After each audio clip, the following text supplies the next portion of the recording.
And I like to ask this of leaders. So, what's one thing you do as a leader, Jack, that might be considered unorthodox or unique, and something you could share with our audience that you've learned along the way?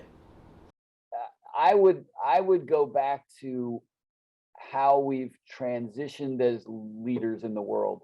And there was one big leadership movement in the world, and I like to remember it as Jack Welch, right? So that was a big transition from management to leadership under Jack Welch in the US, and that was a big thing.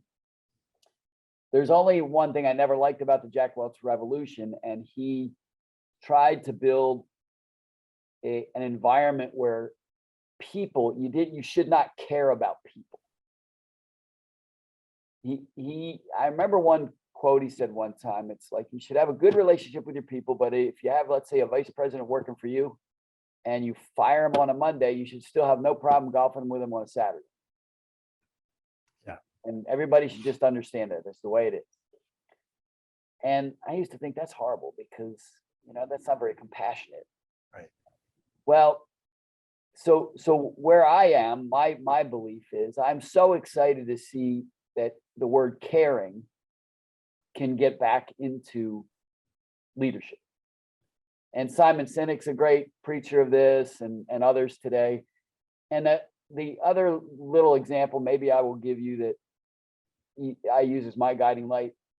As I walk around the buildings, I always try to know everybody's name. Now, I can't know everybody's name. There's new people every day. I forget people's names, but I have no problem looking at someone and saying, I forgot your name, I apologize. And they tell me their name. Yeah. So I walk around and I try to know people's names. Guess what? They all know my name because they know who the president is, right? Right. So oftentimes I get the pleasure of hosting a vice president or executive through my buildings and giving a tour. And as we walk around the tour, I say hi to people and I say hi with their name. Tom, I can't tell you how many times it's been, but it's been many times. We get to the end of the tour and this other leader might look at me and say, hold on a minute, Jack, do you know everybody's name here? And I say, honestly, I don't, but I do my best to try to know as many as I can. And, I just like being called by my name, and I think they would probably like me called.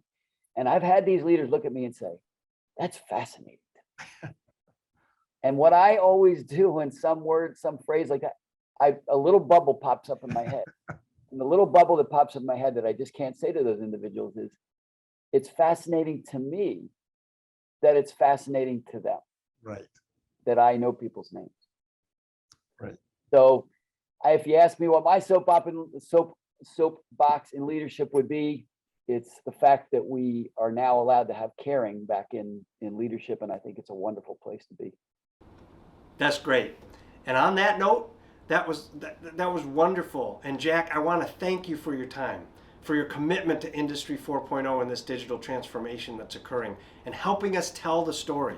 Because you hit the nail right on the head when you said, just do something, just do anything. And that is the tagline takeaway from this interview today. So I'd love it to be on our website where it says, just do something, just do it. But that's Nike's thing, right? So, but I'm so appreciative that you joined us today, Jack, and I look forward to our next conversation. I hope this won't be our last time together, and I know it won't be. Thanks, Jack. I know it won't, Tom, and thank you very much for hosting these forums, because I really believe association-based learning is very critical for us to all expand our horizons on Industry 4.0, IoT, and all the bright future of smart manufacturing.